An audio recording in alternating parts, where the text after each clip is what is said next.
కళ్యాణ్ రామ్ తో చేసిన ఇజం మూవీతో అంతగా పటాయించలేకపోయిండు పూరి జగన్నాథ్. గా సినిమా ఇచ్చిన షాక్ తో ఇప్పుడు మరో డిఫరెంట్ లవ్ స్టోరీతో ఆడియన్స్ ముందుకు వస్తుండు.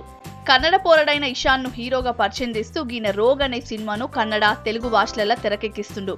గీ మూవీకి మరో చంటిగాడు ప్రేమ కథ అనే ట్యాగ్ లైన్ కూడా పెట్టిండు. గిప్పటికే రిలీజ్ చేసిన ఈ మూవీ ఫస్ట్ లుక్ టీజర్ కు మస్తు రెస్పాన్స్ వచ్చింది. తన్వి ఫిల్మ్స్ బ్యానర్ లో doctor CR Manohar, CR Gopi నిర్మిస్తురు. లేటెస్ట్ గా రిలీజ్ చేసిన ట్రైలర్ ను చూస్తుంటే డైరెక్టర్ గా పూరి జగన్నాథ్ మార్క్ కొట్టొచ్చినట్టు కనబడుతుంది.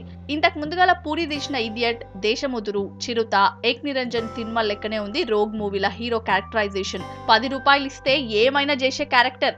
ఈ మూవీలో ఇషాన్ పక్కపొంటి మన్నారా చోప్రా, ఏంజిలా క్రిసిలింజ్కి హీరోయిన్లుగా నటించారు. మొత్తానికి హీరో యాటిట్యూడ్, హీరోయిన్ల గ్లామర్, విలన్లు, వారి బాడీ లాంగ్వేజ్ అన్ని పూరి మార్క్ పాత సినిమా లెక్కనే కొడుతున్నాయి.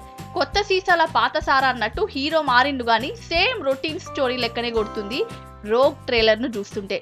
పాత కంటెంట్ లెక్కున్న రోగ్ మూవీతో పూరి మరోసారి మాయ చేస్తాడా లేదా అన్నది తెలవాలంటే ఈ మూవీ రిలీజ్ వరకు వెయిట్ చేయాల్సిందే.